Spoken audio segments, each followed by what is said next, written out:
I once dumped my boyfriend on a plane, then parachuted straight out of the door to avoid dealing with the aftermath. David's team. Wow. So what was the plane? What was the context? It was with the army. I was doing a sort of army exercise because I was being taken on by the Royal Engineers as a sapper, a celebrity sapper, and I had to detonate a bomb and all sorts of things. And one of the things was a parachute jump, and my boyfriend came with me sweetly. Am I the only one who doesn't know what a sapper is? No. David, like the army. David has an awareness of the military. What is a sapper? What do you mean I have an awareness of the military? A sapper is a sort of soldier. Thank you, that's me. Did you plan on breaking up with your boyfriend Well, this trip? It wasn't going well, and I thought I had been trying to work out the exact moment when it would be good, and he really wanted to come with me on the day, and to be honest, I wanted to go on my own because there's just going to be me and about loads of soldiers. 1,000 soldiers. We've all had days like that, Annika. And as the day progressed, I just got more and more annoyed that he was there. And then we went up in the aeroplane, and he just said, "I don't think things are really going well. You seem a bit distant today." And I just said, "I don't think it's working in And the man in charge was thinking, I hope she doesn't mean the parachute. Was he then going to follow you? Was your boyfriend jumping No, as he well? didn't have a parachute. Oh, well. So he Well, I hope didn't. he didn't just out of instinct follow you. Come back. Is your love admin, do you think, a reasonable use of our defence budget? I mean... what? I mean, if What was the altitude when you jumped? I don't know. Well, they didn't say. Does 1,000 feet, 15... Who parachutes? 1,000 feet? I mean, That's low. I would say 8 to 12 or something like that. 8 to 12 feet. I find that quite challenging.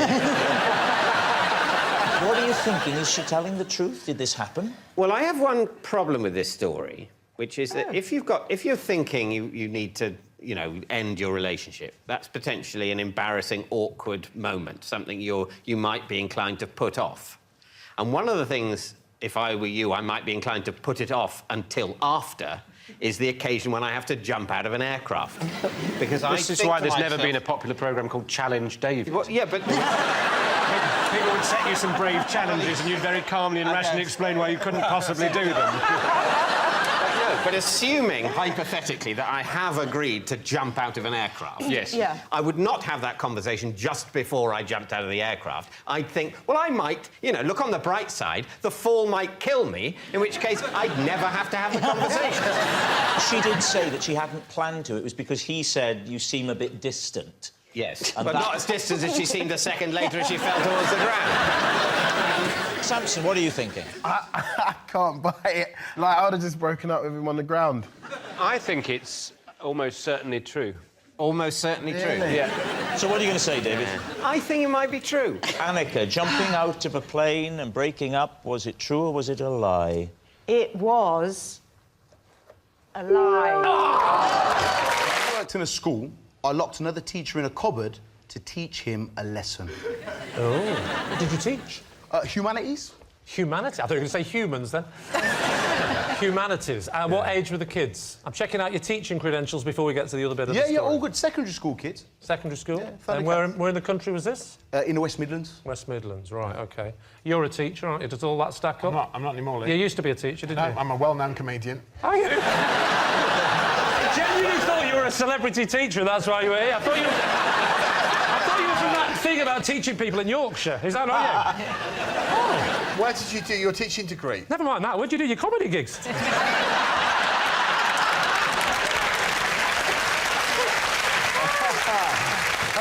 Why did you lock the other teacher in? Was it a cupboard? Yeah, it was the humanities cupboard, yeah. Why did you lock him in there? Me and him had beef on site. Had beef on what? On site. Is that a sandwich? No.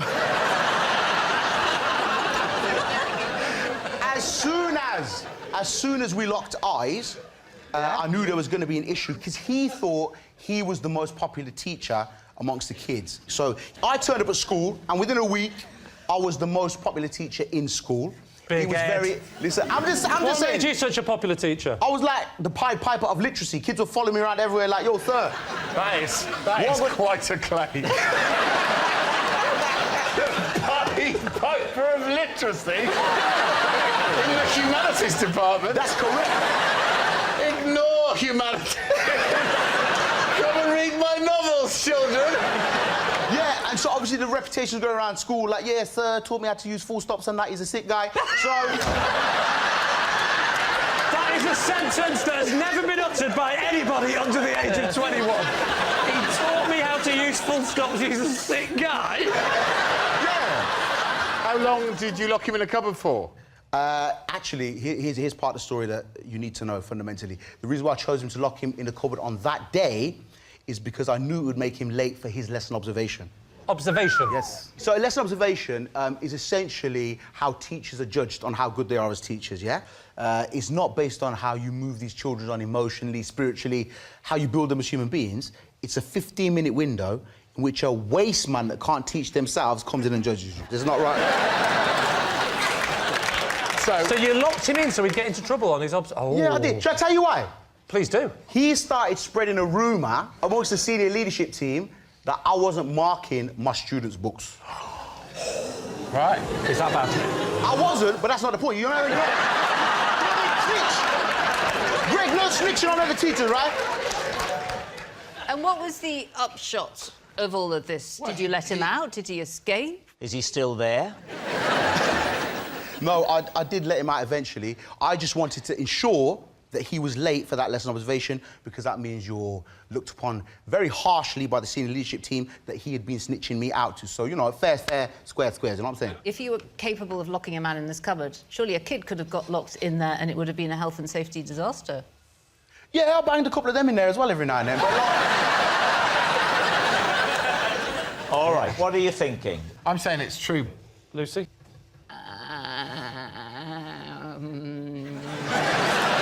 Do you need rebooting? I'm going to say it's a lie. Are you? I just find it implausible. Do you believe people can have beef on site?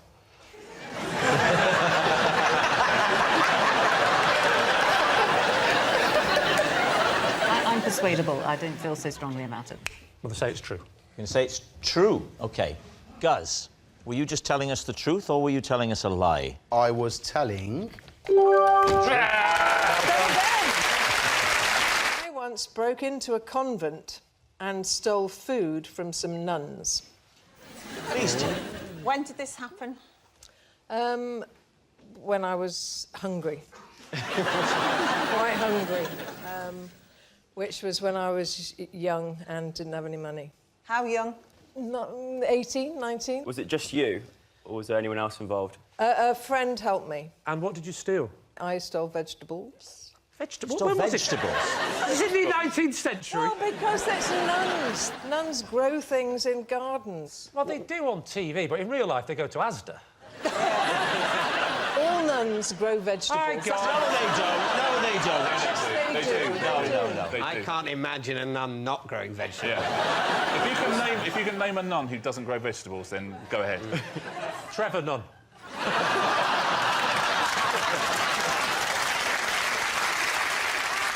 What I did was, while she distracted them at the door, I snuck round into their garden, which they do have, it's not just on TV, and stole vegetables. Dug them up? No, you don't dig up all vegetables. There are some hanging. Like what? Beans. You're milking a cow now. Is there a cow there as well? Don't worry, we'll get some milk while we're at it. So you lived near this nunnery? No, we had to drive there. Why, if you were poor, did you have a car? She had a car. Right, so... How did you get 2 syllables out of poor? You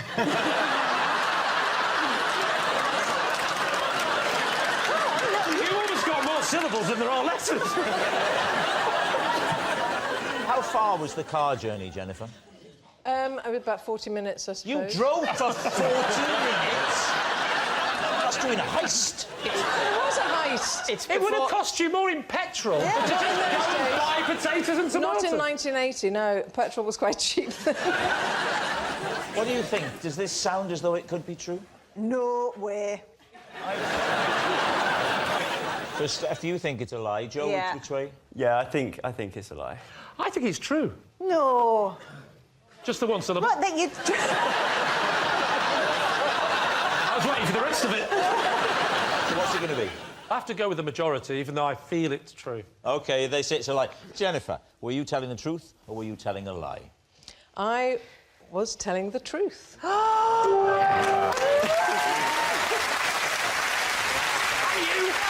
I once spent a pleasant afternoon riding around topless on a motorbike. Please, team. Hang on. Where were you going on? That is the last question I'd have thought of.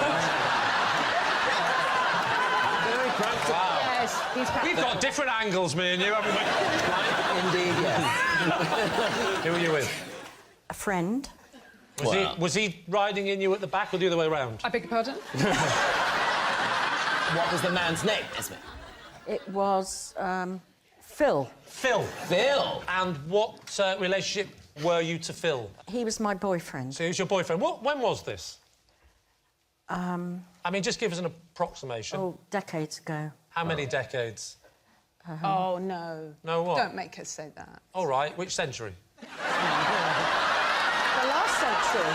Is that worse? Is that worse? Definitely worse. I'm not good at these things. What about... He's a very, very rude man. What's he wearing?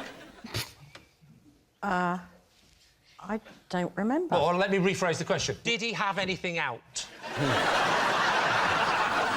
Well, he had his arms out.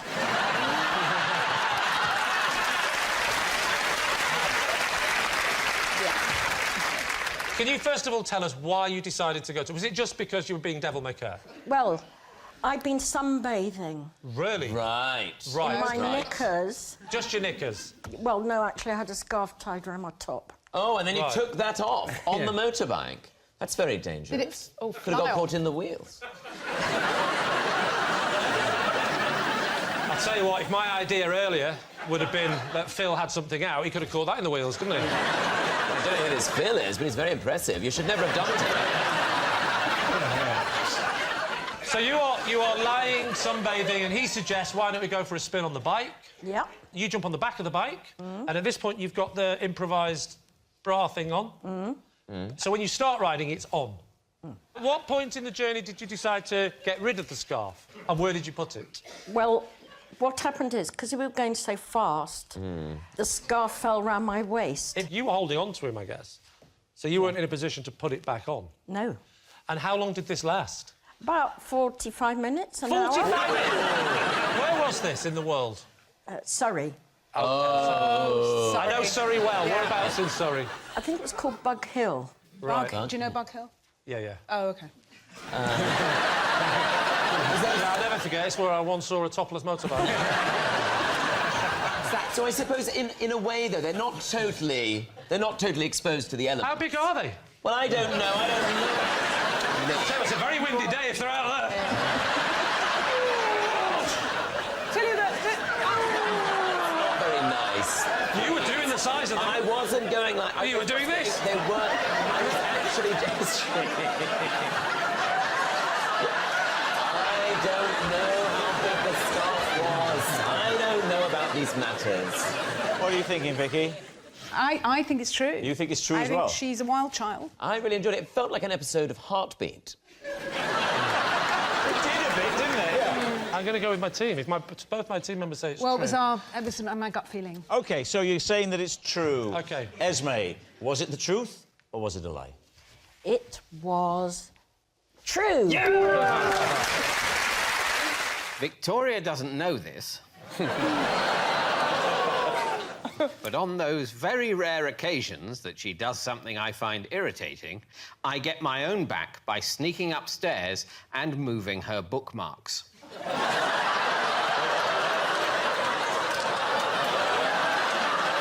Please, team. When you say Victoria doesn't know this, surely when she goes to the book to read the book and she goes where the bookmark is, there must be lots of instances where she's thinking, am I losing my mind? I'm not following this book. Or Yes, that's exactly what she thinks. That's the plan. Yeah. Victoria, when you're reading a book, do you ever sometimes have that feeling of being lost? Do you ever have I a have feeling sometimes opened a book and thought I didn't think that's where I was. How many books are you reading at the same time? I mean, 7 or 8. David, how many books does Victoria read at the same time? Oh, I'd put it between 6 and 9.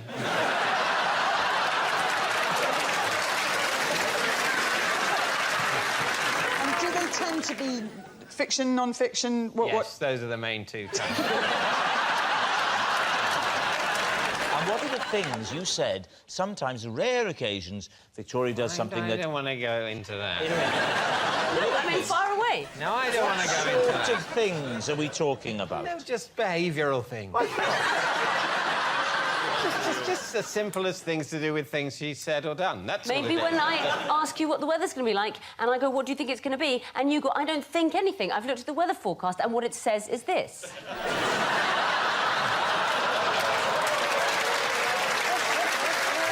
Little things like, yes. Essentially, she holds me responsible for the weather forecast, as if I've made it. No, she doesn't. She says, what do you think the weather's going to do? Perfectly reasonable. It's not perfectly reasonable. What? She's got access to the weather forecast on her own phone. It's just, these are meteorologists. Sometimes they get it right, sometimes they get it wrong. I'm just reading it out. They are physically sitting further apart, have you noticed? Is there anything, Victoria, that you might do to David if he'd annoyed you? What would your retaliation be if, indeed, he is moving... Well, he might find out.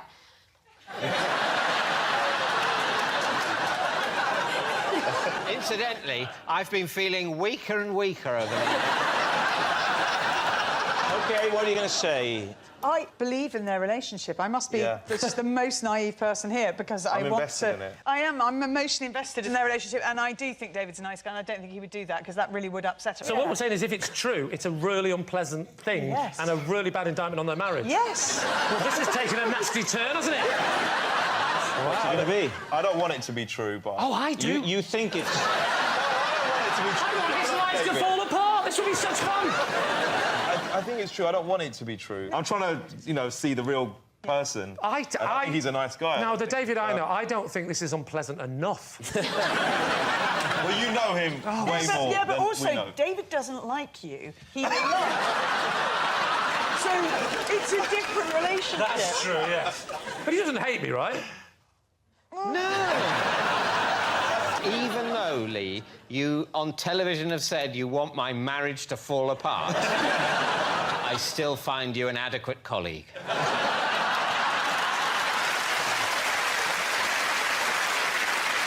I ask you a question, David? Yeah. Are you still writing for Clinton cards?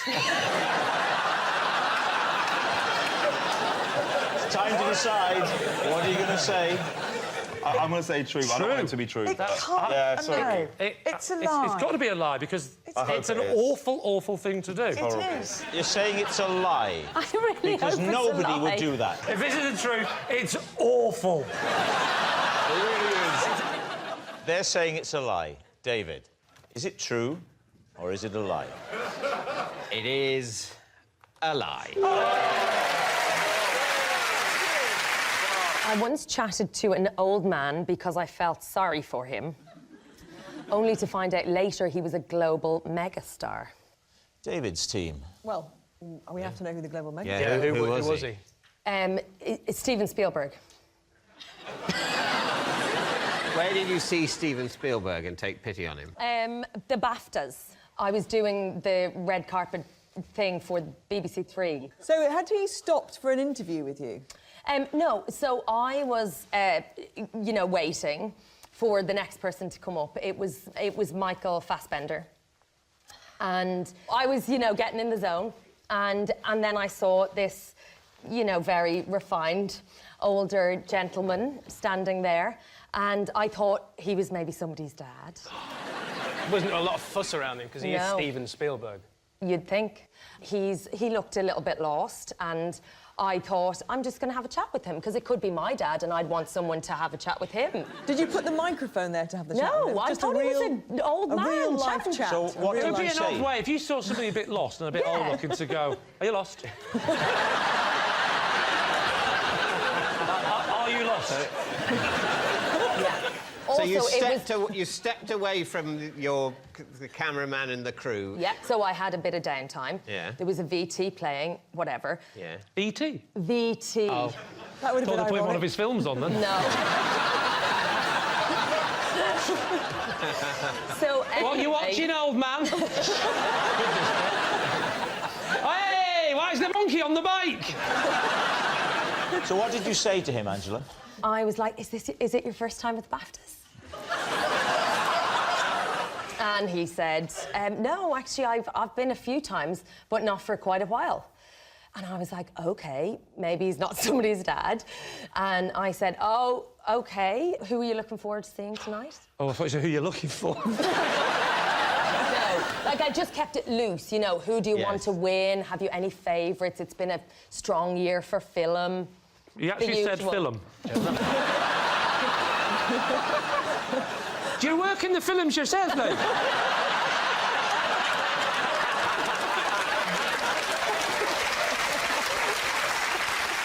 How did it conclude? And then I could feel the cameras coming towards us. And they were like, interview him. Is that the idea? No. Well, as in, I just kept going. Because you saw the cameras?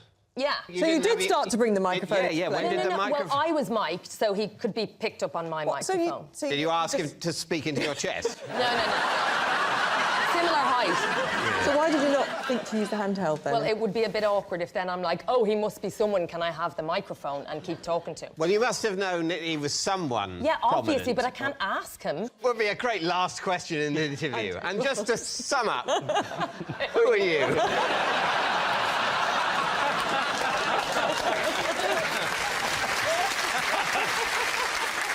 John, does it ring true to you? Could that happen? I just think everyone would know what Steven Spielberg... Was he wearing glasses? I think so. Are we playing Guess Who?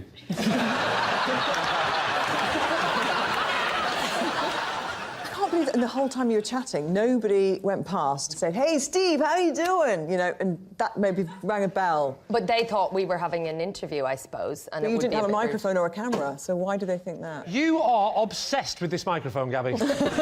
She is not pitch side with Dion Dublin. It's not important.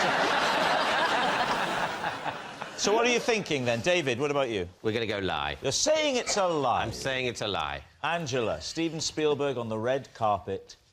Truth or lie? He's a lovely man.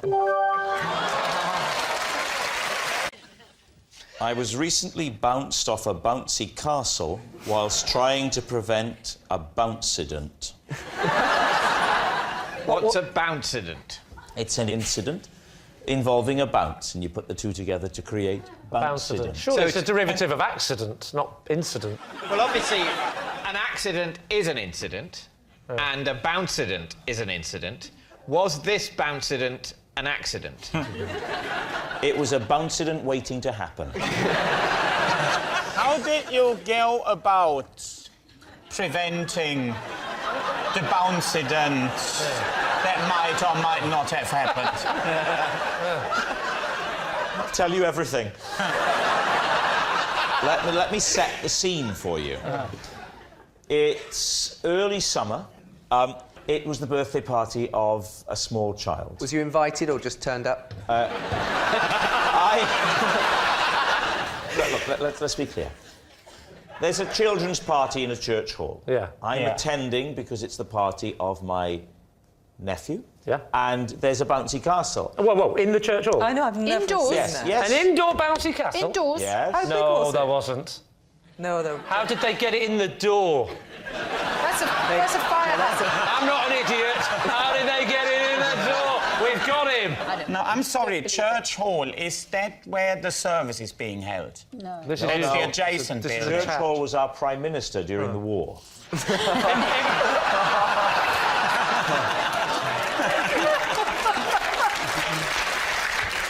Now, I don't like bouncy castles, because I think they're dangerous. Right. And my little boy went on after I'd expressly told him not to. Well, he disobeyed your orders. Worst father I've had, most incompetent father. Well, I don't like to say, but I think the boy's better off in care.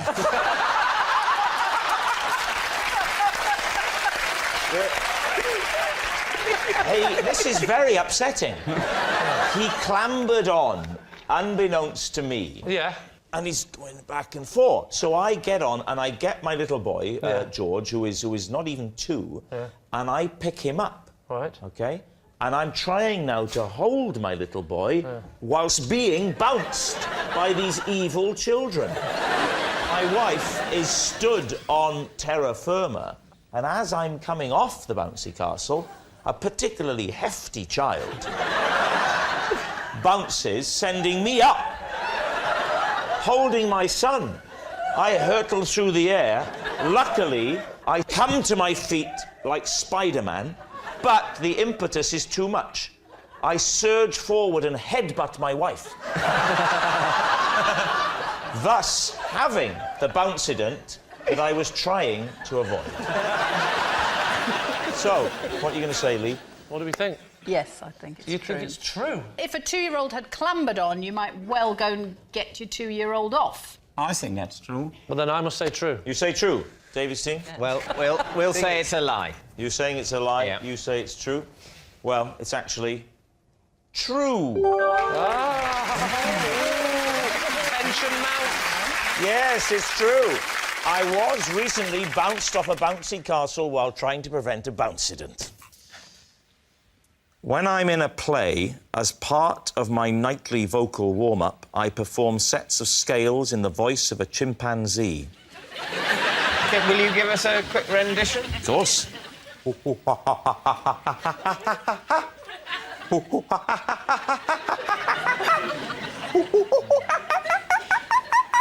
It's just, you just go through the scales as a chimpanzee.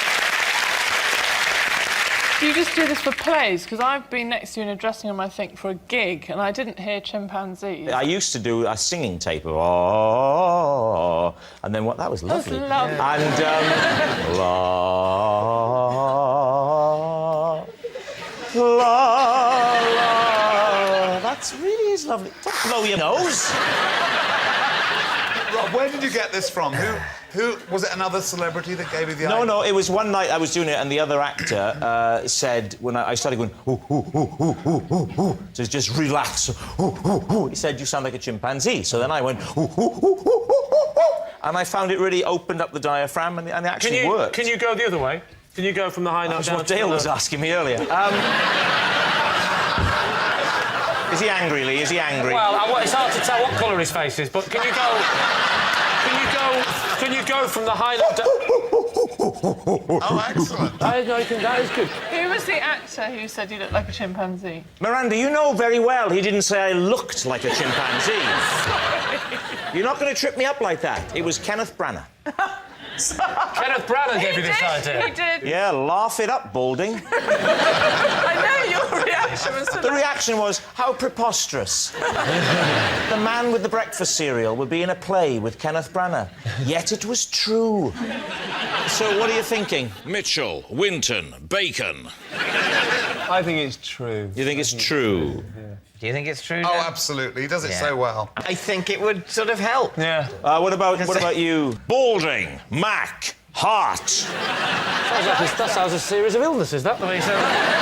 I'm afraid you've got balding Mac heart. So what are you going to say? I think he's probably lying. I think it's true. Imagine You're you saying and true, you're Branagh in the saying wings lie. having a right old hoot doing that together. You say... No, I'm going to go with Claire. You're going to say lie? Yeah. You're saying lie? You're saying true? True. It is, in fact, a lie. Well done,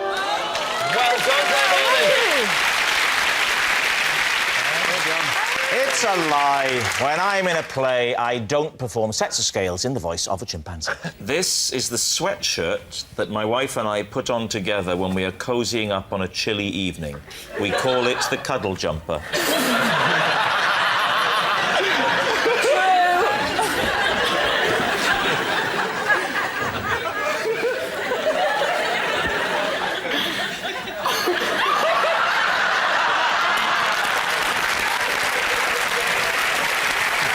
For the full demonstration with Nick. Would that be okay? Can we see a model? Can you model with Rob the cuddle jumper? Prefer not to. Well, yeah. We all prefer not to. That's why I got in quick. Because I know where it was heading. Yeah, you can cuddle up with him and you can... have to get in there. Come on, Nick.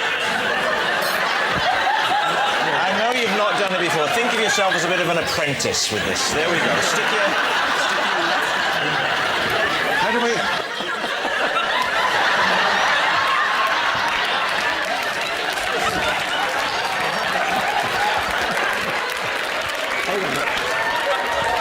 So you have to get your arm down.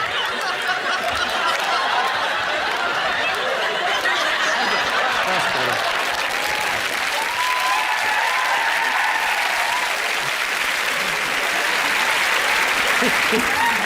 It's quite nice, actually. All right. You can just sit in my lap there, Nick. Right. Ask us to ask first, both teams. Nick, how does it feel? Yeah, that's my phone, by the way. Hard to describe accurately. Will you help me and turn this way? Because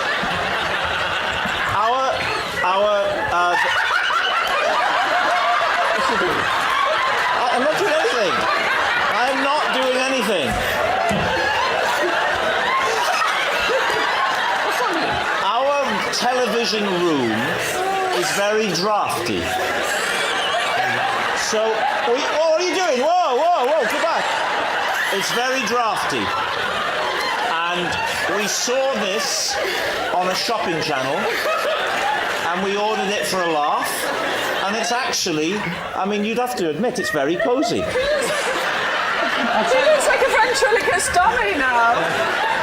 I'll tell you what, Orville's let himself go, hasn't he? So we ordered it, and we don't wear it every night, but we do wear it sometimes. Is this the position you'll be in, where your wife will be... No, because we have more than one chair in our television room.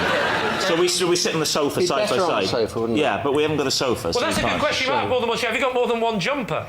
It's a cuddle jumper. Well, why do you wear jumpers and cuddle up? Why did you get it in orange? We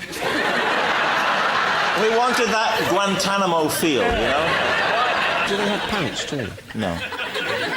You could have pants, couldn't you? 3 legs. Are you suggesting that you lose the pants? Does the design lend itself to intimacy? Yes. Not tonight, it doesn't.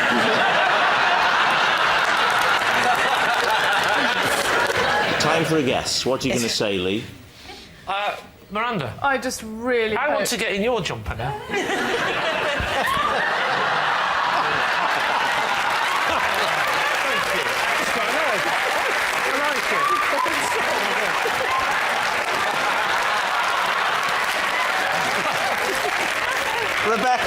Rebecca, this does put some pressure on you. See the mine on David's trousers. So what do you think, Lee? I don't want to rush it. I'm really cosy. So what are you saying, truth or lie?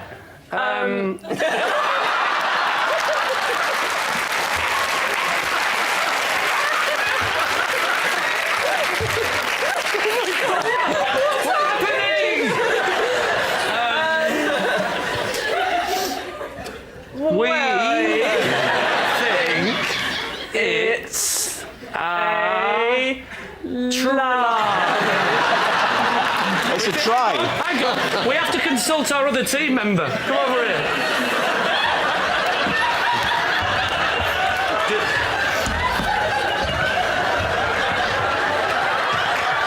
Do we think it's true or a lie? I don't know what the question is. The question is, does he cuddle up to his wife with In this this jumper? jumper? No. No. Nick, he's got strong thighs, this boy. Yeah, and you've got a very bony bum. David, what about you and Rebecca and Jack? What do you think? I think it might be true. I think it's true. In a bizarre, perverse Quick as you like. universe. We'll go for true. You're saying true, and what are you saying? Oh, I forgot. Let's go back and ask Nick. We said it's a lie. You're saying it's a lie. Well, I can tell you, it's actually a lie. Now what do we do? It's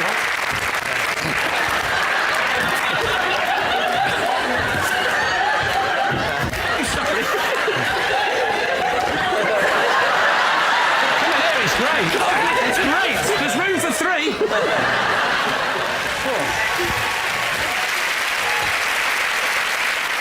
Yes, thank goodness it's a lie. It isn't the sweatshirt that my wife and I put on together when we're cozying up on a chilly evening.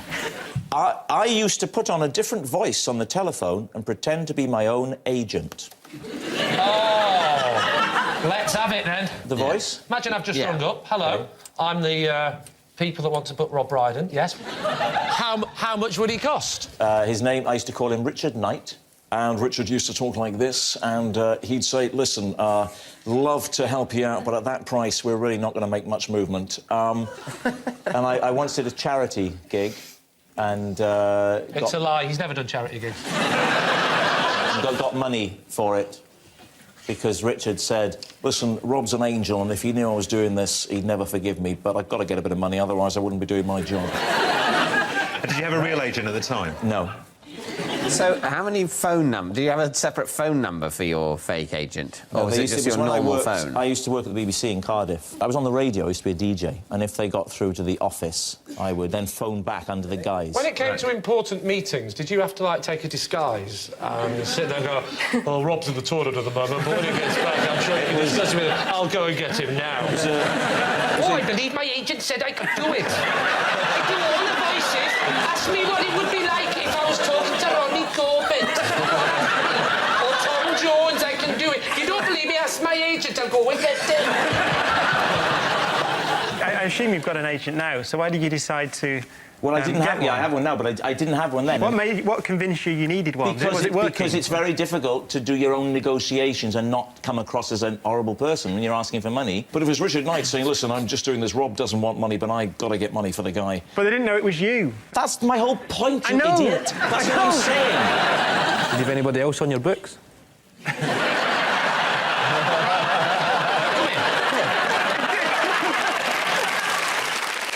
What's the sort of work that... Hosting things. This was back in about the late 80s when I was a local radio disc jockey. So did the agent take a cut? Did the agent phone you to let you know they got the job? No, I was the agent! Did you ever fall out with your agent? No, it was me! When you decided that this charade had to finish, did you take yourself out to dinner and tell yourself you were letting yourself go? Did you sign a contract? Are you still in touch? Right, it's time to guess. First of all, Lee and those bastards. What are you going to go for? I would say true. You think it's true? You're saying it's true? Yes, in the words of Rob Brydon, I think that's true. Right, saying it's true. David and these arses. What do you say? That is so true. I think it's true. Yeah, I think it's true. It's true. David? Well, let me buck the trend by telling you it's true. Possession. Right. Pick it up first. Steady. This is a prototype invention of mine that I'm hoping to release one day.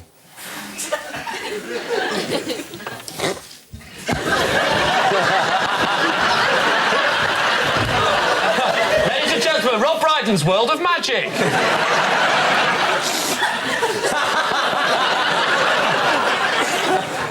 Teams, questions?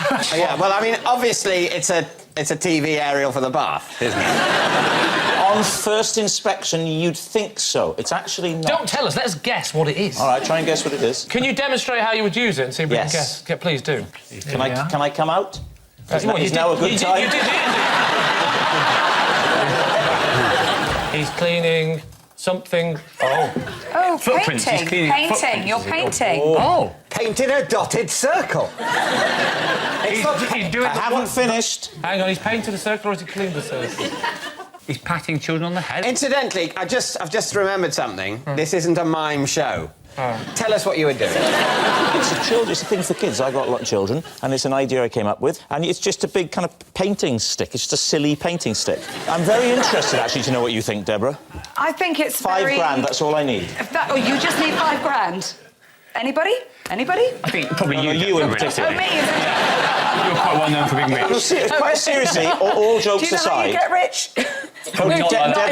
Deborah, stop talking to the idiot at the end. Oh, sorry. Talk to this idiot. Yeah, seriously?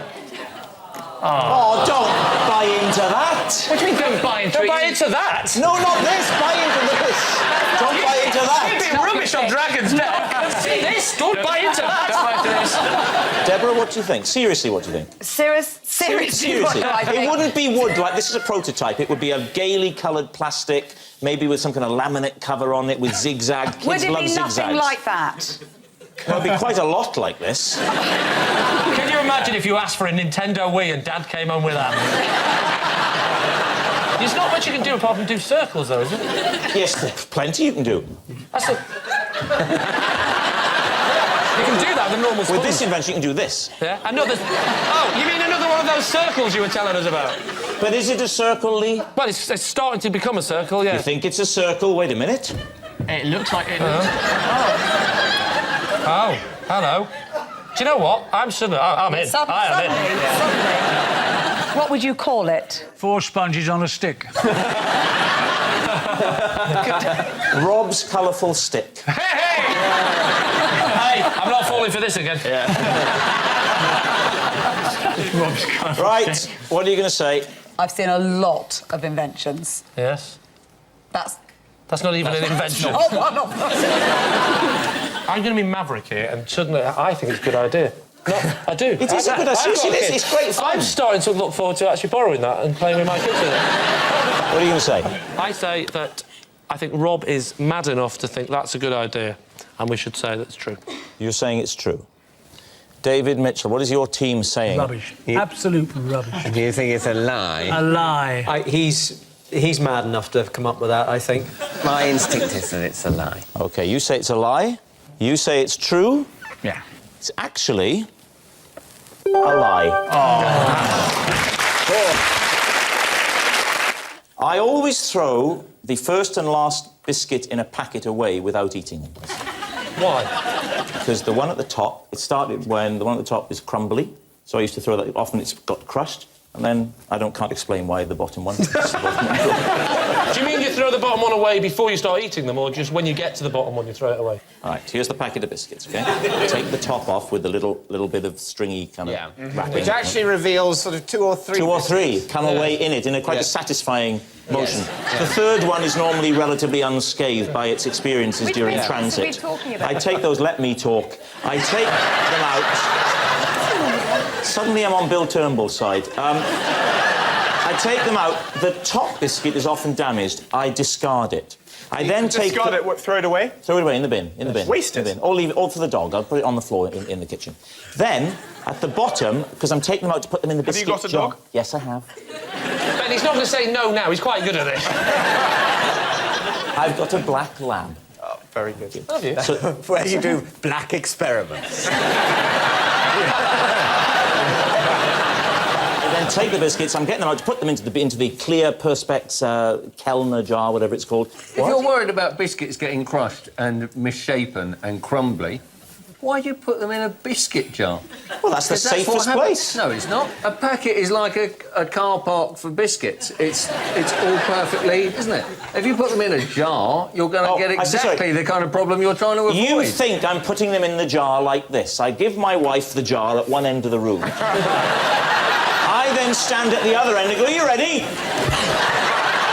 That's not how I put them in here. You take them out one by one and carefully place them in the bottom of the jar David. like a maniac. No, David, I take them out and I slide them into the jar and they rest happily. What biscuits are they? Chocolate hobnobs, or ideally, the ones I don't have to do it with, because I only do it with the ones you take out, is the chocolate Leibniz, because they come in a box. They're usually unscathed. You've just said that you give chocolate hobnobs to your dog. Chocolate is poisonous to dogs. Have you not met his dog? Well, now you mention he wasn't a black lab when we got him. He was a golden retriever. So just to absolutely establish, you're taking out the biscuit, you're discarding it because it's crumbled. If it's not crumbled, you'll tend to throw it away, but not always. Then you'll slide them out like some sort of magician on your hand like that. You'll get the jar, you'll insert them in, unless it's a Leibovitz, wherever the bloody hell they are. They go in, it comes off. There's one left, it's not damaged. Give it to the dog that used to be brown that's now black. That is what you're telling us is what's happening in your house. You're mental. Of course it's true.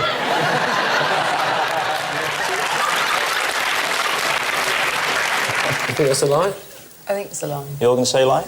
Go on then. I'll go with my team, say that's a lie. Yeah? Lie.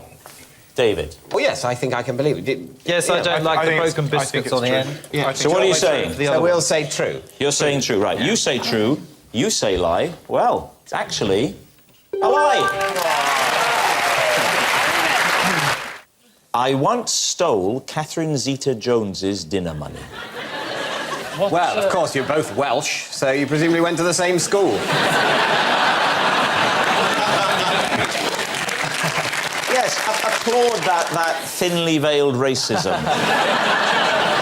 What age were you? I would have been school age, young, about, I don't know, 10. Catherine Zeta-Jones is about... she's 40-odd. Well, I'm 45. Yeah, she was younger than me at school. And is even younger now, apparently. So you were 10? You were 10. And she was about 5. And you stole a 5-year-old little girl's dinner money at the age of 10. You bastard! No, I didn't steal it as such. It was a misunderstanding.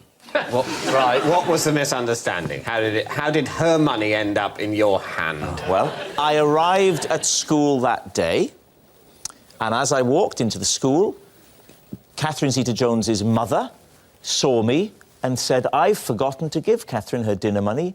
Would you give her the dinner money?" And gave the dinner money to me. And I forgot to give her the money, and I spent the money on sweets. And what was this school? It was called Swansea School. Swansea?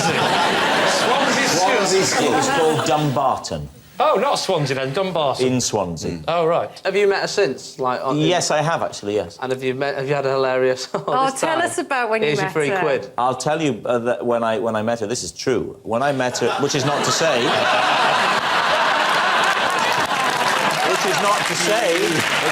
that the other one isn't true. I met her at the BAFTAs when she won for Chicago, and she had an American accent. That's the story. Oh, right. Give me my £3 back, Bryden. So what are you going to say? Truth or lie? Lie. Lie. It's got to be a lie. Lie. Because, Say lie. You're too an honest man not to have gone back and given it to her. So, David's team. I think it might be true. I'll go with what Ruth says. Yeah, all right. We'll say it's true. You're saying it's true? Yeah, yeah. You say it's a lie, you say it's true. So it is true.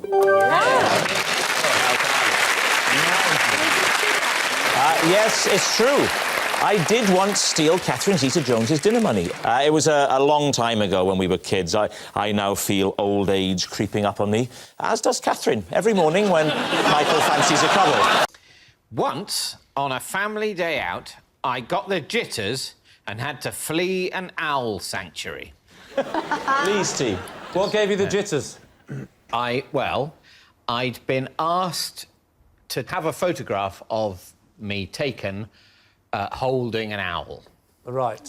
Where was this? In Cornwall. I'm on holiday. With your family? Yes. Oh, it was recently? Yes. Oh, I think you meant as a child with your parents. As a fully grown man. As a fully grown man. You got the jitters. Adult man, I got the jitters. Because you thought the owl might be a bit terrifying. Yeah. David, can I say that if you were my partner and we were at an owl sanctuary and you got the jitters and fled, you'd be toast, mate. I simply would have no respect for you at all. What you have to remember, Anna, is that there's a long journey that leads to someone choosing to marry a person like me. And part of that journey is learning to cope with a person like me. But also, to be fair, I've been to owl sanctuaries and they flap in everywhere. I mean, it's enough to... they're predators. You know. I didn't know which owl they were going to put me with. Right. Some little owl, that's fine, any trouble. But think about a great big one like a mini post box. Who was it who asked you for a photo? I think it might have been the manager of the Owl Sanctuary. He wanted a photograph with TV's David Mitchell. Yes. When I was initially asked, you sort of think, oh, I should say yes, and then... But, I don't know. It's not like I want to hold an owl. I'm sure it would probably be fine, but it'd be a bit What were you stressful. worried about? But, I thought they'll give you a big glove, and I never liked it in science at school. You were worried about putting the glove on? No, I wasn't worried about that. I'm trying to explain, but this is like a 4-clause explanation, so... How many claws did it have? Then they've gone off. They're not really, do I now have to sort of go to the reception desk and ask for the photograph? To sort of go, is this what I said I'd get a photo? So, shall we do that? And then it might look like I'm sort of desperate to... Seeing as I'm here, will you please take a special photo of me? I'll tell you what, sounds like a lovely, relaxing day out with you. So did you have to say to Victoria, I'd be happier if we left? Or did you just say, we're going? How did you approach that? I think I did it in more of a vague, pathetic way. Let's go, we're going. Let's go to the car. Oh, I don't like that impression of you. Let's go, I want to flee the scene. Oh, David, I'm so sorry. She absolutely hates you. Exactly, I know, Lee. Just when I'm getting a bit of a handle on my own self-loathing, then this happens. These guys have been trying to build up my confidence for weeks. 4 years. This is the first episode I've spoken in. Right, let's have the voice of reason. Johnny, what do you think? I don't think it's true. I think you're too well-mannered. I think it's true because I think David is a duplicitous person. All right. What are you going to say, Lee? You've got a truth and a lie. I can see David doing this. They were probably on the edge of bankruptcy, and they said, what we need is a celebrity to walk through the door. Then the music started, and you walked in, and they went, the Owl Sanctuary is saved. If you can have a photo, and we can put it on the website, things will change for us. But no, you fled, and all those owls were put down. No, you... I've got to go with a sensible one and say, true. You're going to say that it's true. David, was it true, or was it a lie? It was... true. Yes, it's true. David really did flee an owl sanctuary. Possession. Now, behind your chair is a box. Open the box, read the card, and then take out the possession. That's a beautiful box. I like it. Look at that. This is entertainment. Yes. This is my cape. I used to put it on, pretend I was Doctor Who, and head into my TARDIS. Or, as my parents called it, the airing cupboard. Put the cape on. All right. It is. Come, feel free, David. Come and use the floor space. Think back to your dancing days. Come out and use the floor. You could have a glamorous assistant in the form of Miranda. Oh, Miranda, would you help David get into his cape? Hang on. Am Do we put this over there? That's what I'm That'll thinking. Hold it in place. There we go. That fits. That actually fits you really well. Were you exactly the same size as a child? Yeah, exactly. I can't see you properly, David. Could you come and stand in front of me and twirl round? So you just... lovely. Yes, that's That actually... is a much and how needed old? reminder of the How film old were Magician. you? When was this? I think... This is how I picture you walking round your house now. How old was I?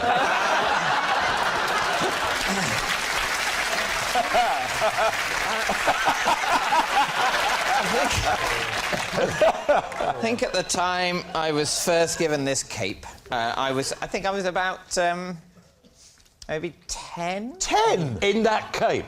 Maybe 9. It was too big for me initially. Right. Hang on a second. Whoa. When you were 9, so to give us an idea of the height, go down, just go give us knees, and we'll see how much it would have dragged. So that would have been you as... Hang on, it's rock. Your shoes for a second. Rocking. Can I take this off? What are you doing? Well, the shoes. Oh, I see. Right, sorry, an idea how you might have looked in those days. Yeah. This is how the police do sort of ageing profiling. Yes. What would he have looked like a few years ago? Just get yourself on. Hang on. This one's got There we go. It would be...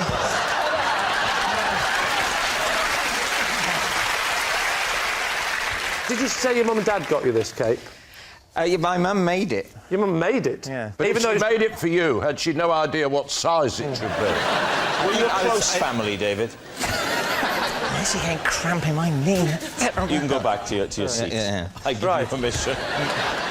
You look like a very middle-class, disgruntled Dracula. I didn't get any blood tonight. I'll just shrug back to my chair and bite some virgin's neck tomorrow, I suppose.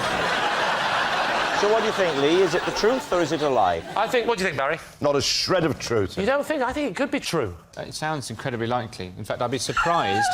I'd be surprised if this is a habit that's actually finished. I imagine he's... So Barry says a lie. I'm the odd one out here, aren't I? You say true. I hope it's true. I think it's lovely. I think it's lovely as well, so I'll say it's true. You're going to say true. All right. David, truth or lie? It is, of course, true. Yes, it's true. David used to wear his cape and pretend he was Doctor Who. Possession. Ah, well, you have to reach under your desk and lift out your box. OK. Yeah? This is a letter rejecting me from a job at McDonald's. Lee, what do you reckon? Could you read it out to us, please, David? Reference CM1156/P. Dear David, thank you for your recent application to work at the Abingdon branch. Unfortunately, at this time, your application has not been successful. Thank you for your interest in our company. Yours sincerely, Martin Danks. And when was it dated, please? It's dated the 19th of July, 1990. And you will have been... I will have been... mortified. Yes. I never really bounced back from that. I would have been just 16. Does that add up, Carol? He's 52. At heart, yes. I don't want to bring back unhappy memories for you, but what did you feel you could have brought to the company? A certain nervous energy. A culinary snobbishness that is lacking in the company. A fear of interacting with customers. And an equal fear of frying chips. I think Dave could have closed them down just by having people come and go, "Gives a burger." You don't want a burger, my friend. I would not at that age have had the confidence to refer to someone as my friend in that way. Why? Don't look at my face. What do you think, Carol?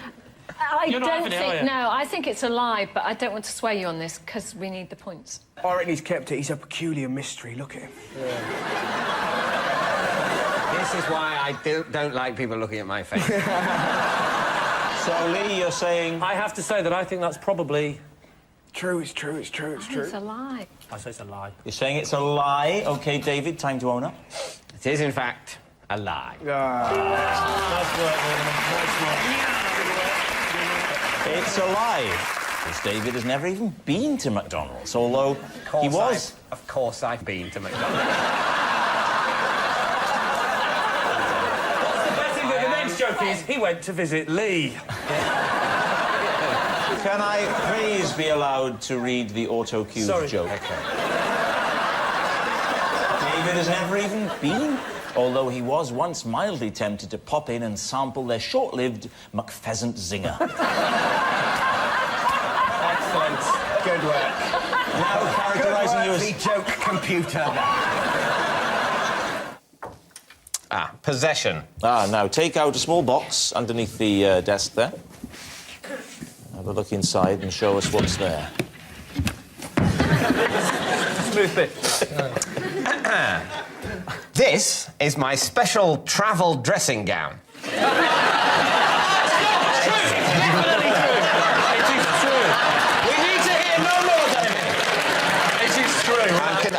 I'm contractually obliged to finish the card. It's the one item I always pack when I go on holiday. Could you, first things first, could we have the full modelling of the dressing gown, please? Give us a nice twirl. Oh.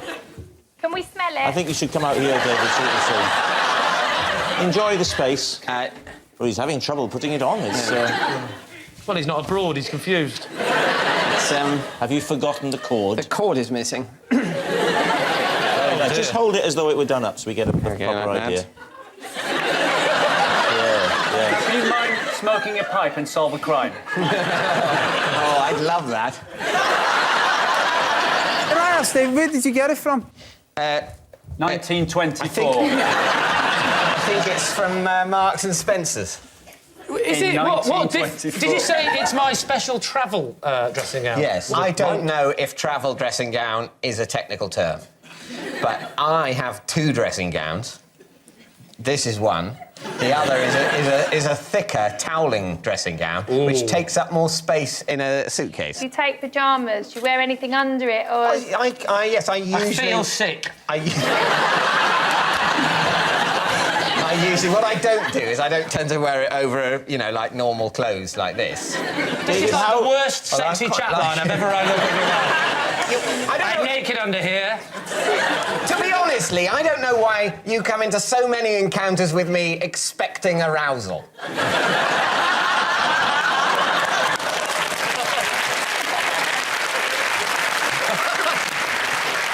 Does that go with you at any trip or certain trips? No, only if I'm going to stay the night somewhere. Yeah, obviously, yeah. I didn't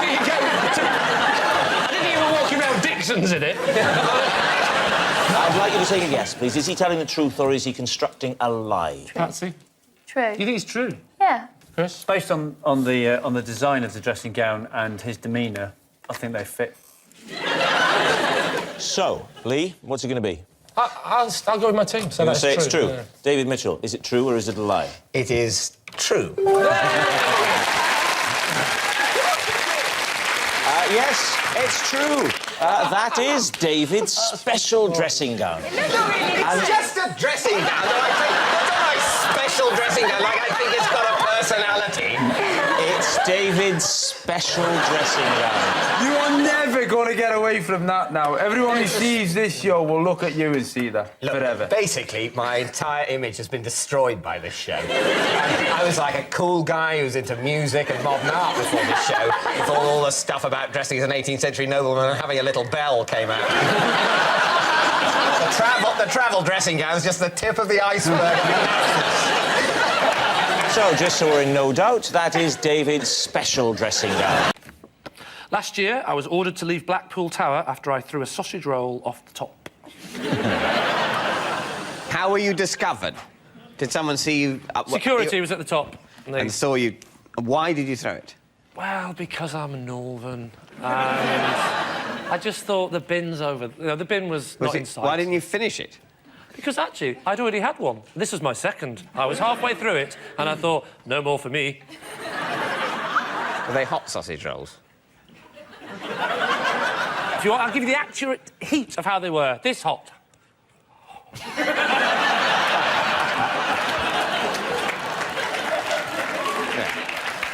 Why did you throw it off the top? You're there, there's security there. It's a horrible thing to do. How fast is a hot, or even quite hot, sausage roll going to be moving by the time it you're hits wrong, David. some No, it wasn't quite hot. morbidly obese child down on the promenade having a miserable time on holiday in Blackpool, of all places, and then he's just heard about the divorce of his parents, consoling himself with another load of high-sugar snacks, and the next thing he knows, a warmish sausage roll hits him slap in the face.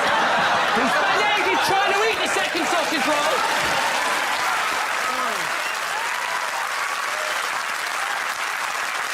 David, let's have a guess.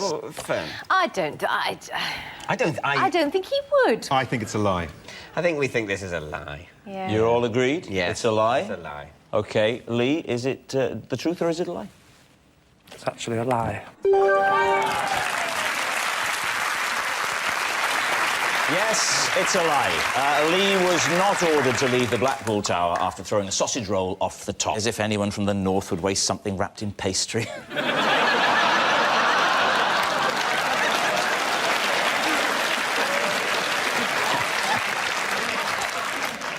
As a child, rather than sleeping with a comfort blanket or teddy bear, I slept with a potato. Lee Mack, what do you think? Was it the same potato, or did you have different potatoes over the years? Well, that was the problem, because you get attached to a potato. So when you get attached to a potato, it's rotting a bit, but your comfort, it's like your teddy bear's, it smells of your old teddy bear, or whatever it happens to be. The potato is my favourite potato, and I used to draw on it. So it was one potato the whole time? The actual truth is, it was taken away from me, and I cried and I cried and I cried, but they threw it out. So it took me like another 3 or 4 weeks to get used to the new potato. Dale, did they have names, your potatoes? No. You slept with a potato that you didn't even know its name? Well... Yes, slag! Did you hug them? Did you have them close to your face? I used to put it on the pillow like that, and I used to bash it. Bash it? Why did you bash it? Is that how you show love, Dale? What's the bashing? Well, I used to like the dent it made in the pillow. Oh, so you'd bash it onto the pillow, and then you'd And then I sleep... would take it out, so that's where you're going to bed later. Be honest, Dale. Is the truth of this story that your parents would shout through the door, "What are you doing in there?" And you'd say, "Nothing, just bashing the potato"? You haven't asked me why I stopped, and this is why you'll realise... Dale, why did you stop? Because Mrs. Marks, who was our next-door neighbour, I heard her talking to my mother in the driveway, and I heard Mrs. Marks say to my mother, "Is he still sleeping with a potato?" I think that they've been talking about it, and she probably said to Mrs. Marks, "Did any of your children ever want to sleep with a potato?" So what are you thinking, Lee? Miranda. I sort of want it to be true, because he's so sweet. Yeah. I do think the two winning things are that that's where you're going to sleep, Yeah. and Mrs. Marks. Well, do you know what? Is he still That's the sleeping thing. with... I think Mrs. Marks exists. Yeah. And I like Mrs. Marks. I like what she represents. She represents the sanity of the street. And the beauty Whereas is... the Wintons, they're all over the shop. So what are you going to say, Lee? What's it going to be? What do you think? I think Do you think it's true? I do think it's I true. think it's true. All right, I'll go with my team and say that it's true. You're saying it's true. OK. Dale Winton, the potato in the bed. Was it the truth or was it a lie? I have slept with many things over the years, because I'm a very old man, but I have never slept with a potato. It's a lie! Occasionally, as a treat, I put Marmite on my face and let my dog lick it off. Face. And this is a treat for you or the dog? I see it as a treat for the dog, because... How does he see it? Like many people, I don't... Apparently also very much as a treat. What kind of dog, please? She's a Springer Spaniel. You say this is predominantly for the dog. You must enjoy it on some level, because that's quite an extreme activity to do with... I've always just for a dog. I've always liked having my face licked by the family dog. Always. By just the dog? Anyone else? Well, cats have a raspy, sandpapery tongue, and it's not nearly so nice. Have you ever been caught in that awkward moment where you've marmited up and then somebody's rung the doorbell? By members of the household, but not by strangers at the door. Do dogs like Marmite? Dolly does. I'm not sure that's a helpful line of inquiry, is it? Do dogs like... They like salt. Of course that's it's why a they helpful lick. line of Is it a inquiry. helpful line of If inquiry? all dogs hate Marmite, it can't be true. Yeah, I don't think there's anybody on the planet that could answer that question properly. You don't think there's anyone on the planet that could answer the question, do all dogs like Marmite? No, I don't think there is. I don't want this to sound like a rebuke. What I was saying was whether anyone knew whether or not all dogs might hate Marmite. You'd know if all dogs... That's very much just the other side of the coin, in my book. No, this isn't a coin. There are three things here. There's dogs all hate Marmite, there's dogs all like Marmite, or there's dogs have a similar view to Marmite as humans do. Yeah, what, let me hate it? Rob, as someone who's now in Series 4, you never get into conversations like this with David. He always wins or wears you down. Just don't do it. Surely it is almost certainly true that some dogs will like Marmite and some won't. No. For example, I would say that no cats like baked beans. Would you? No! You're definitely wrong about that. For 2 hours, my cat got stuck in a fridge and genuinely ate a bowl of baked beans. Genuine, I swear on my life. How did the cat get stuck in just leapt cat in when was- my mum opened it once. And then and you didn't see it. And She my didn't mum- see a cat in the fridge. She did that. Probably got some milk. Cat jumped in, shut. Well, she got the milk for the cat, and then where's the cat? Have you seen the cat? Maybe I'm wrong about cats and baked beans. What I'm saying is there are some foods liked by many humans that certain other species will never eat. Yeah. So what I'm saying is different species like different things, and it is possible. You said that It is humans, the things that humans eat, that other animals, all other animals, are species. We've got to learn to work together. Well, Yeah, you really have. in that case, you need to change your opinion. This programme has taken on a tone of civil unrest. I sense anarchy at the gates. David, I'll caution you once. Control your team. I'm going to have to call in the UN. I can no longer vouch for my team. Excuse me, what I'm have sorry. I done? I feel like a supply teacher who's been parachuted into a problem school and is finding it very difficult to cope. Hugh, your original statement was to do with the dog licking off your face. Now, how often does this occur? It's something I started doing as a kid because it was a good way to... That was several Good dogs... way to what? to get the family dog to lick my face. So, David Mitchell, what are you saying? Truth or lie? Rod, what do you think? Oh, no. I think whatever my captain thinks, I will back him to the hilt. Oh, my word. Can I just say that he just touched David's leg in a slightly effeminate manner? Like that. If that's what it takes to have them working as a team, Miranda, I'm happy. That whole was sexual tension, is that what you're saying? Is that sexual tension? Oh, yeah. Well, I don't like it. Miranda, what do you think? I think it is a lie because he doesn't look that desperate for affection in his life. It has to be a lie, David, otherwise there's something wrong with him. So you both think it's a lie? Yes. Yes. OK, we'll say lie. There's a lot riding on this All one. right. So, Hugh Fernley Whittingstall. It was a lie.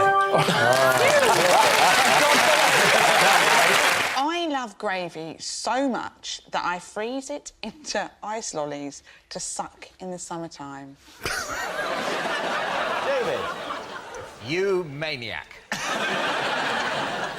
What sort of gravy? Beef, chicken or vegetable? Beef gravy would be my gravy of choice. Do you only make lollies out of the beef gravy?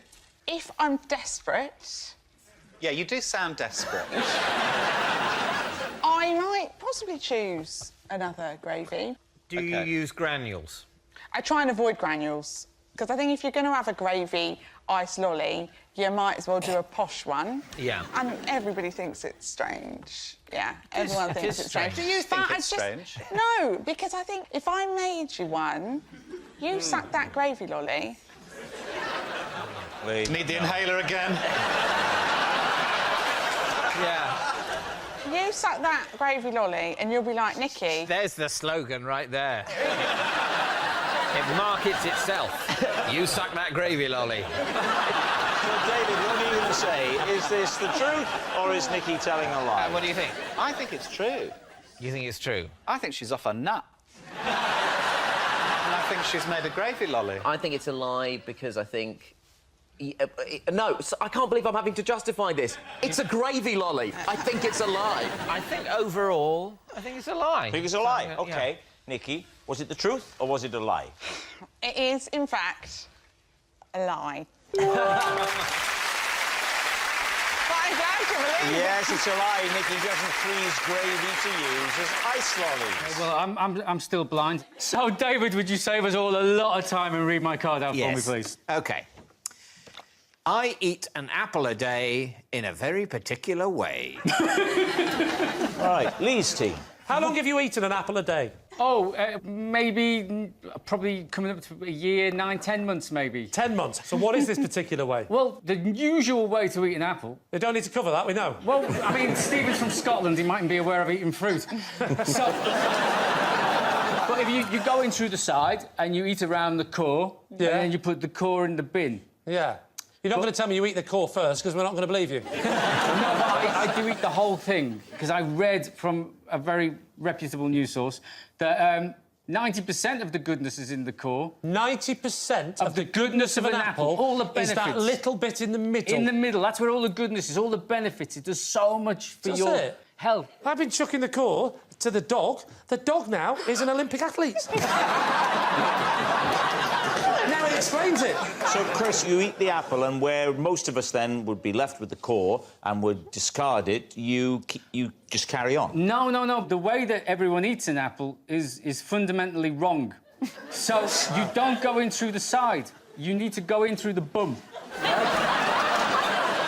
From the opposite end to the stalk. So if you go in through the bum, you don't notice the core because it's distributed equally amongst sweet, juicy apple.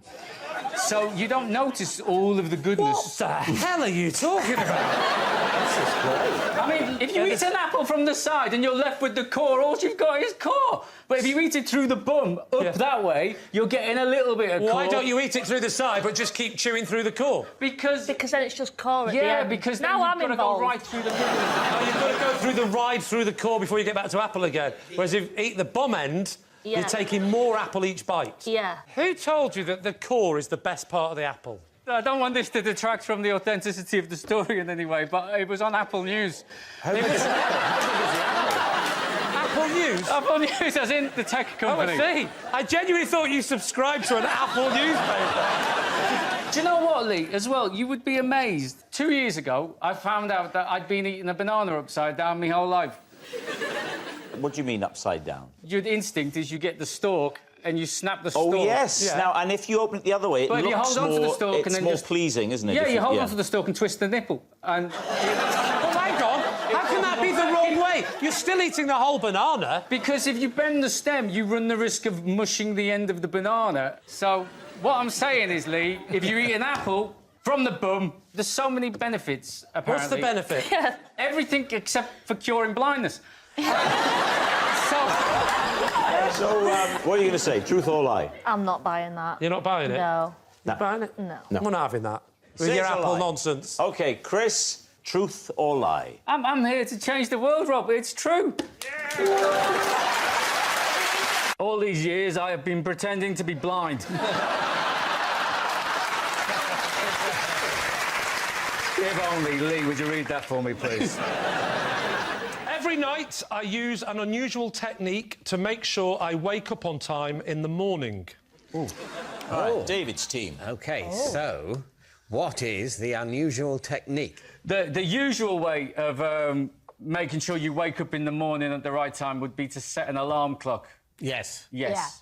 I've heard of that. OK, So, and you do something different. Well, we don't need to know what. I think we'll go true. What I've done is I have trained my brain to wake itself up No, you haven't. at the right time. By doing what?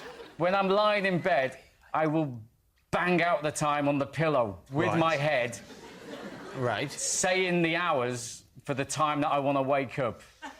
Yeah. And that subconsciously programs the time. Chris? Yes. Are you all right? And how accurate is this? 50-50. Where did this idea come to you from? I read it in a book. What was the name of the book? The book was called Last Man Standing. It was a fictional book, David. It was a fictional book from which you were taking lifestyle tips. Well, do you know when you read something and it sticks in your head as an idea to try? This may help you, David. Give us a demonstration, if you would, of the severity of the headbang. You're settling down at the end of the night. OK, Lee, I'm going to turn around a bit and use you as a pillow. All right. Oh, so I'm in Put bed. my arm there, yeah. Oh, my pillow's firmer than that. So I want to get up at 7:30 in the morning, so I'm like, I go 1 o'clock, 2 o'clock, 3 o'clock, 4 o'clock, 5 o'clock, 6 o'clock, 7 o'clock, and if I want to get up at 7:30, I go 7:30.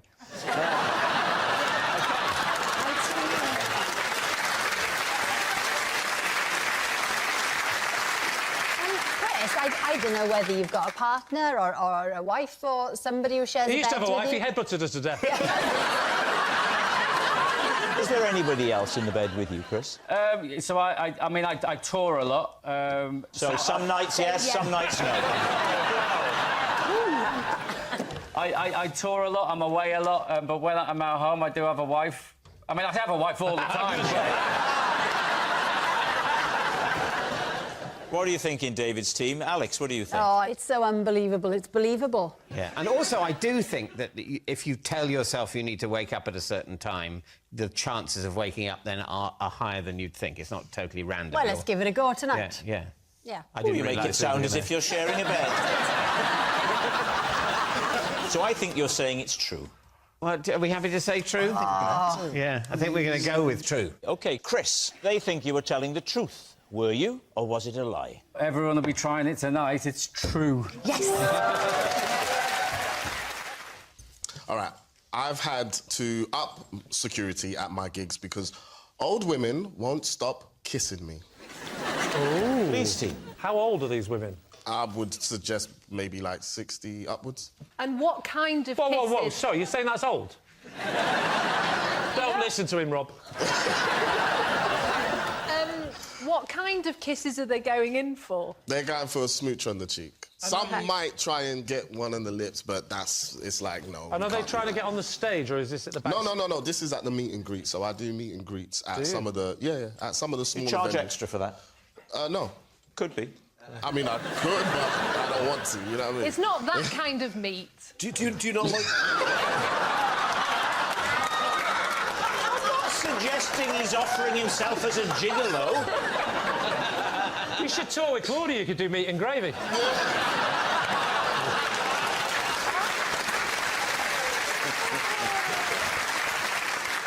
So, how bad does it get? I mean, obviously... It gets bad. Are we talking a bit of hand grabbing as well? Yes. And are we talking a bit of like, when the photo happens, arm round, bit of a squeeze? Yes, I've had that. I've had that. And they say, get off. No. I've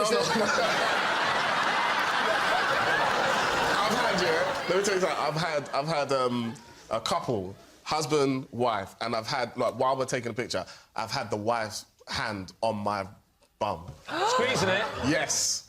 Full on. And I'm like, in the picture, I'm like... What are we thinking? Was Babatunde telling the truth? I think he's got an approachable way about it. And especially on the, I'm a celebrity, they share everything. Exactly. Yeah. So they feel like they know him. I think it's true. I think it's a lie, actually. And I think he's just showing off. I'll go with you. I'll say You're true. saying true. Yeah. All right, they think it's true, Babatunde. Was it true, or were you telling a lie? It is, in fact, true. I was once grounded when my parents saw a picture of me in the local paper doing something I shouldn't. You were doing something you shouldn't? Yeah, I had escaped. Escaped from where? I'd escaped from the house. Were you... I mean, how dark is this story going to get? How old were you when this happened, Shazia? 14. And how did you escape?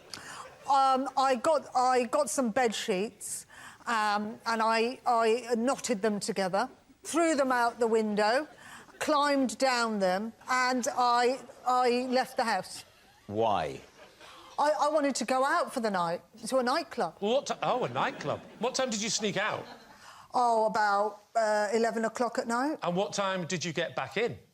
About 4 o'clock in the morning. Bed sheets still hanging from window? Yeah. How many stories? I mean, I don't believe this one to start with, but how many... How many stories high were you? 3. You had 3 Three floors stories? up? What did you tie the bed sheets to? To each other. But... Wow. You need something at the other end. What's the end tied to? Oh, it was tied to the window. OK, you go to this nightclub. Why is your picture ending up in the paper? There were some famous people in there. Oh, tell us. Well, there was Joan Collins. What? Boy George. Boy George, he's big. He's a big name. UB40. IB54.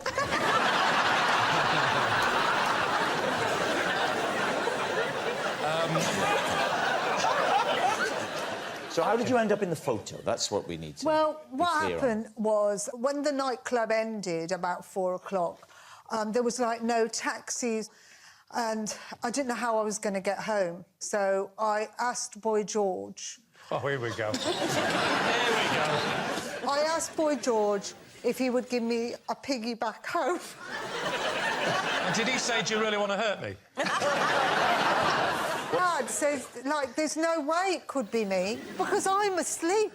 Yes, but he could see the picture. I mean, was he not good with faces? Yeah, well, he thought that they had just got this photo of me from somewhere and just shoved it in the paper. So how was it resolved, Shazia?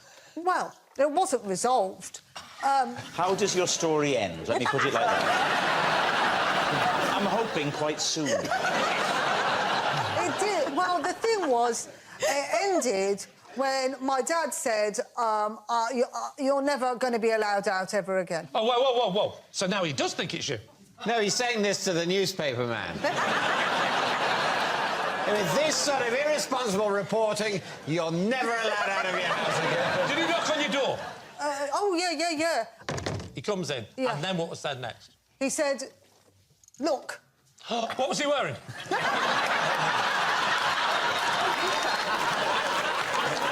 That's the newspaper. Yeah, and he says... And he goes, look at this. Go on. I know where you were last night. Oh, I'm getting angry with this story now. What's the junction between that is not my daughter and why were you out last night? The man at the paper... He doesn't know you! He convinced my dad that person was me. More than your face! More than your actual face! A man on the phone who he has never met and he doesn't know who you are has met you once for a second on the back of Boy George. That was more important than your face in the photo. The point is, he believed the man more than me. All right. What do we think? Jeremy, what are you thinking? I'm starting to have my doubts about this one, to be honest. I know this sounds a crazy point of detail, but the idea that a newspaper could print the story within 3 hours of the nightclub closing... Of everything she said, the time the newspaper comes out is the what? I mean, to me, that's fine. It's everything else. It's just... It's the shit. Yeah, Boy George, piggyback, Birmingham nightclub. Yeah, that's all fine. Who was that? Oh, it's Joan Collins. Yeah. Man doesn't recognise his own daughter. No, so, yeah. What time's the paper come out? Midday, she's like. What about you, Amy? What do you think? I think it's a lie, because it's hard to pick a bit that could be true. You're saying it's a lie? We'll say it's a lie. Shazia, they're pretty convinced it's a lie. Was it a lie, or were you telling the truth? I'm afraid it's the truth.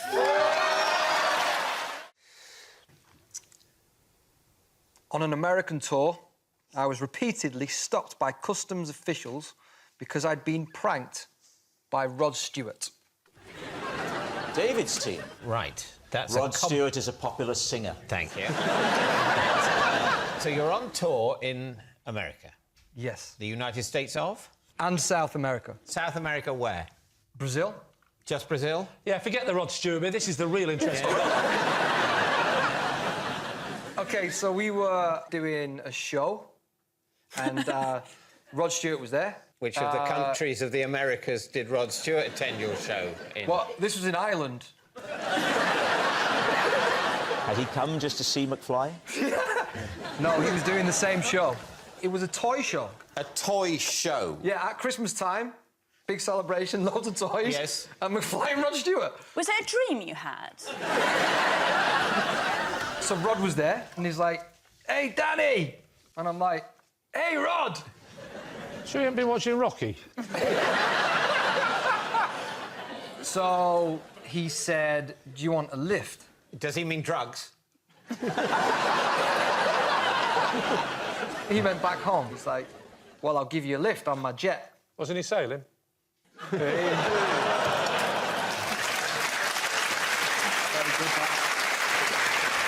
He said, oh, I need your passports.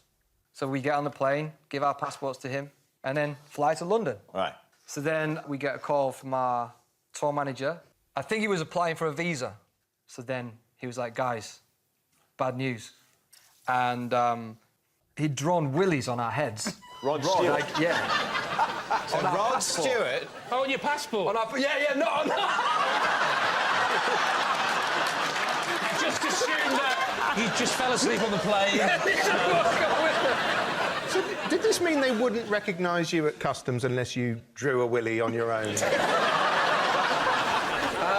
It wasn't fun travelling around. Every customs were like, you think that's funny? Like, no, but you won't. The story is, Rod Stewart drew it. Well, it's going to delay you a lot if you tell this story.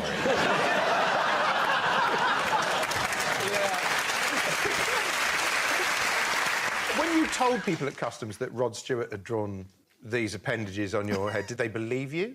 Well, no, so we stopped saying that. Why would Rod Stewart be performing at a toy show in Ireland? That doesn't add up. Oh, but it's all right for McFly to do that, is it?